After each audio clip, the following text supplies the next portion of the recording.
секунд, полет нормальный.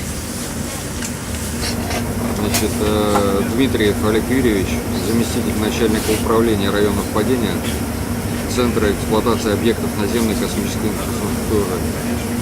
Эта организация является основной эксплуатирующей организацией Роскосмоса, и в частности наше подразделение занимается обеспечением безопасности в районах падения при пусках ракет с космодромов Байконур и Восточный. Так, и с какой даты вы находитесь здесь? Здесь мы находимся уже третью неделю. Вот. Это было вызвано необходимостью разворачивания лагеря и установки специальной техники, такой как радар. Это требует небольшого времени. Мы приехали сюда с запасом, хотя с точки зрения договорных обязательств, договор заключен между Роскосмосом и правительством Республики Саха-Якутия, мы должны прибыть не позднее, чем за 5 суток. То есть это обязательство мы даже перевыполнили. Вот. Соответственно, группа после разворачивания настраивала технику и параллельно проводили работы с местным населением. Встречались с жителями, объясняли, встречались с активом, провели открытый урок в школе с объяснением вообще космической деятельности России. Между прочим, школьникам очень понравилось. И даже устроили концерт такой, ну, хоть и импровизированный, но хороший концерт, местному населению тоже понравилось. Он формально был приурочен к Дню матери, но это как бы является фактором сращивания, что ли, двух культур, да, российской и якутской, потому что вот жители Якутии приезжали к нам с народными, значит, песнями и на Хамусе играли, нам показывали. Мы решили сделать вот такой ответный ход и устроить такой концерт. Я надеюсь, что жителям Наслега это понравилось, надеюсь. Наземная поисковая группа называется официально наше подразделение. Состав очень разнообразный. Здесь есть представители Москвы, то есть мы из Москвы, из центрального аппарата Роскосмоса. Есть представители с Нижнего Новгорода, которые занимаются непосредственно обеспечением радарных съемок. Экологи, Новосибирск, Барнаул. По беспилотникам ребята приехали с Сургута, с Ижевска. Вот. Один товарищ, который работает на беспилотниках, он вообще уроженец Вилюйска. Он сам с Вилюйска. То есть, да, и работает вместе с нами, живет вот здесь в палатке вместе с нами. В полевом лагере, основа полевого лагеря — это жилые модули. Для обеспечения жизни в полевых условиях при низких температурах,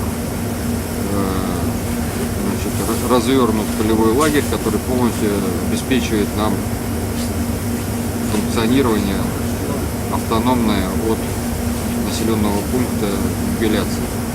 То есть у нас свое электричество, свое тепло, есть кухня, питание, Мы питаемся не только сухим пайком, а готовим еду, в том числе свежую еду. Вот. Из техники, значит, основу лагеря составляет, естественно, это радарная система, радарная следящая система, которая является самым мощным инструментом для обнаружения фрагментов. Второй большой по крупности комплекс – это комплекс беспилотных летательных аппаратов. В лагере находятся 3 беспилотных летательных аппарата, которые круглосуточно проводят исследования района падения. Днем это обычная видеосъемка, ночью это инфракрасные камеры работают. Они нам очень помогают, и в части даже экономии топлива вертолета в этом плане беспилотные летательные аппараты, конечно, помогают. Кроме этого, сейчас вот для поисковых работ будет применяться комплекс, который устанавливается на вертолете Ми-8, оптический комплекс, в подвеске он устанавливается. Вот. И очень обширный набор для работы по экологии. То есть это специализированные пробоотборники, химические реактивы, экспресс-тесты, те, которые позволяют непосредственно на месте делать анализы, и изучать ландшафтно-геохимические, проводить ландшафтно-геохимические исследования территории. Эти работы проводятся совместно, то есть проводят СНКИ, как независимый эксперт поступает, точнее независимый, а третья сторона – это вот барнаульские экологи, Институт водных экологических проблем Сибирской академии наук. И от Якутии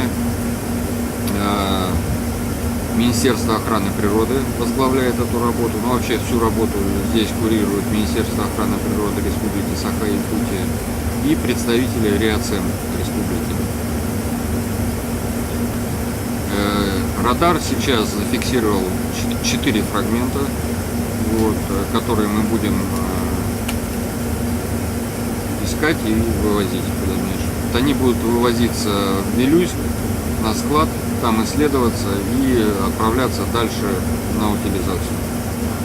Схема работы такая. Мы вчера целый день и сегодня ночь летали на беспилотнике.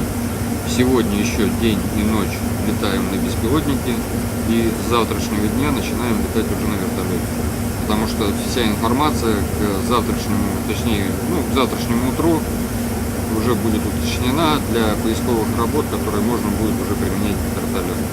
В прошлом году проводился полномасштабный экологический мониторинг. Он продолжался и в межпусковой период.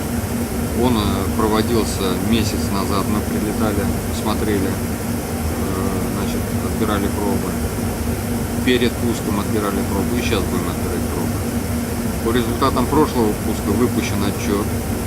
Отчет выпущен как сотрудниками Роскосмоса, так и есть отдельный отчет РИАЦЕМ, который выпустил. И все отчеты хранятся в Министерстве охраны природы. С ними можно ознакомиться в открытом доступе, они в Министерстве можно поинтересоваться. Результаты положительные в том плане, что те пробы, которые отбирались до пуска и после пуска, они приблизительно равны, и разница составляет погрешность измерения приборов. По результатам первого пуска отдельно была проведена в Барнауле конференция с участием якутской делегации, в которую входили Министерство охраны природы и РИАЦЕМ.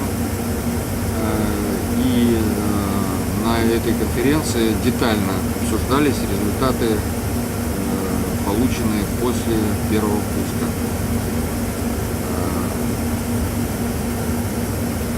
Много информации получено, много даже научной информации получено. В одном месте даже нашли следы золота, даже такое было. Вот.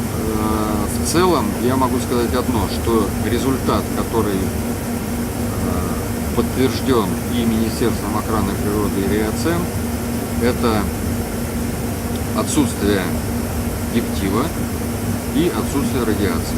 Это факт доказан. Вот. Ну а все остальные тонкости, они носят больше уже научный характер, нежели чем какую-то опасность для человека. Вся опасность для человека в районе падений, почему мы так пристально за этим следим, это непосредственно само падение фрагмента. В основном фрагменты состоят из алюминиевого сплава, в основном двигательные установки сделаны из титана. Вот. Есть другие конструкции, ну, в том числе есть небольшие аккумуляторные батареи, ну, типа вот аккумуляторные батареи, как на машине. Это для запуска двигателя на ракете, это тоже на ракете аккумуляторные батареи есть.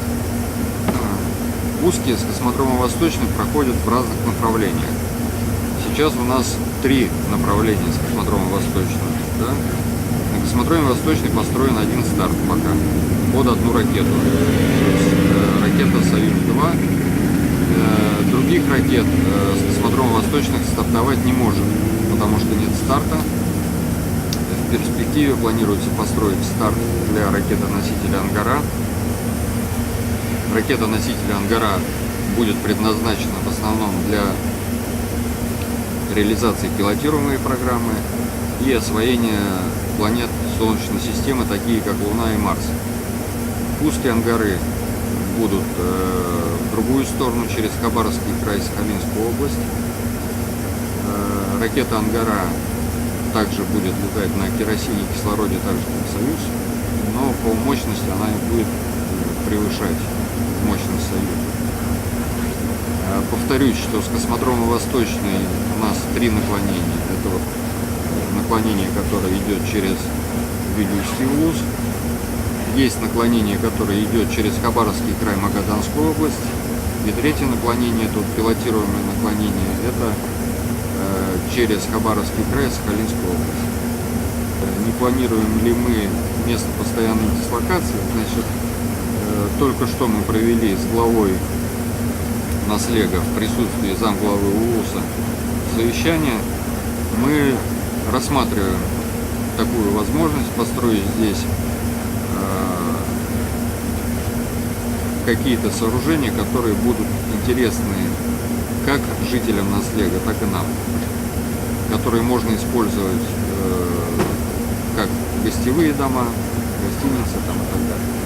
Такой вопрос рассматривается.